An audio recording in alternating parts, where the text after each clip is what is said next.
চম্পা কিচেনে সবাইকে জানাই স্বাগত। আজকে আমি বানাবো লাউ চিংড়ি। এটা আমার মায়ের থেকে শেখা ঘরালো উপকরণে। এটা খুব সুন্দর সুস্বাদু হয় এইভাবে রান্না করলে। এই চিংড়ি মাছ দিয়ে লাউ করলে খুব সুন্দর হয়। প্রথমে আমি একটা কড়াই বসিয়ে তেলটা গরম হয়ে গেছে, আমি চিংড়ি মাছটা ভাজা করে নিচ্ছি। আমি তেলে দিয়ে দিয়েছি চিংড়ি মাছটা আমি কড়া করে ভাজা করব না, এটা একটু হালকা থাকবেই। বেশি কড়া করে ভাজা করলে শক্ত হয়ে যায়। আমি চিংড়ি মাছটা ভালো করে উল্টে পাল্টে ভাজা করে নেব।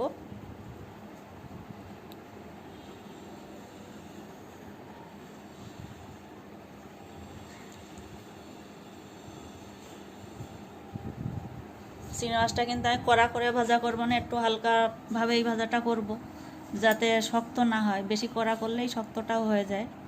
আর চিংড়ি মাছটা আমার হয়ে যাচ্ছে, এবার আমি উঠিয়ে নেব।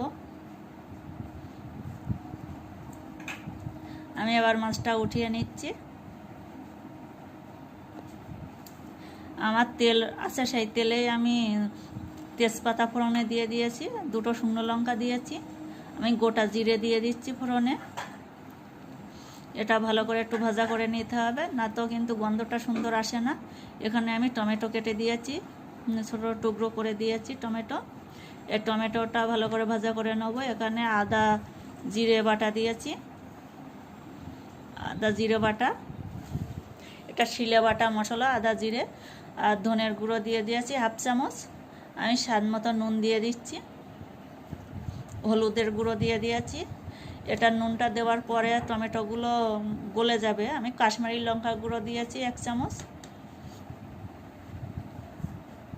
এটা আমার ভালো করে কষাই করে নিতে হবে, কষিয়ে নিতে হবে ভালো করে। টমেটোটা তাহলে গলে যাবে, সিদ্ধ হয়ে যাবে। একটু জল দিয়ে দিয়ে কষিয়ে নিতে হবে, যাতে মশলাটা পুড়ে না যায়। মশলাটা সেই শুকনো হয়ে আসবে, একটু জল দিয়ে দিতে হবে। এইভাবে কষিয়ে নিলে তাহলে মশলাটা করাটা যদি ভালো হয়, তাহলে যে কোনো তরকারির কিন্তু স্বাদটা খুব বাড়ে। মশলা কষিয়ে নেওয়ার কাছেই সব কিছু। এখানে আমি 1 চামচ চিনি দিয়ে দিয়েছি। চিনিটা দেওয়ার পরেও মশলাটা ভালো করে কষিয়ে নেব। এই মশলা কষানোটা যদি ঠিকঠাক থাকে, তাহলে সব কিছু তরকারি কিন্তু স্বাদটা খুব সুন্দর হয়। মশলা কষানোটা যদি ভালো না হয়, তাহলে তরকারির স্বাদটা কিন্তু বাড়ে না। তাই এটা দেখে কষিয়ে নেওয়ার সময় দেখে সুন্দরভাবে ভালো করে কষিয়ে নিতে হবে। আমি টমেটোগুলো গেলে গেলে দিচ্ছি খুন্তি দিয়ে। সিদ্ধ হয়ে গেছে টমেটোগুলো, কিন্তু গোটা গোটা আছে, আমি খুন্তি দিয়ে সেগুলো গেলে দিচ্ছি।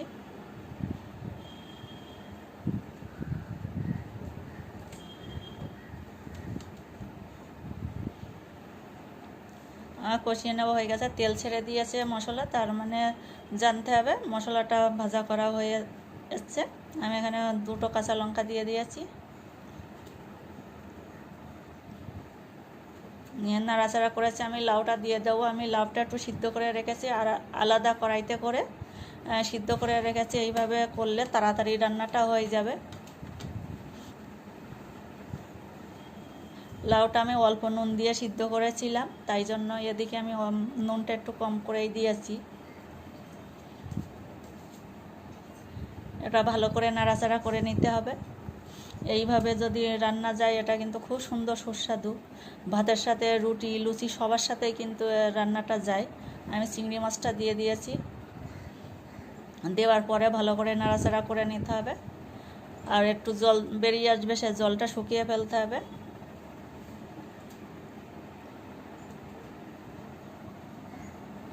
আমি গরম মশলা দিয়ে দিচ্ছি, দিয়ে কিন্তু ভালো করে নাড়াচাড়া করতে হবে। আমি কিন্তু গ্যাস অফ করব না, আমার এখনও সময় আছে, এখনও হয়নি।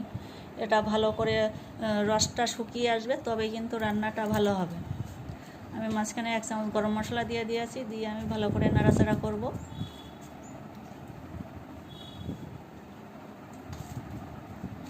আমি ভালো করে নাড়াচাড়া করে নেই।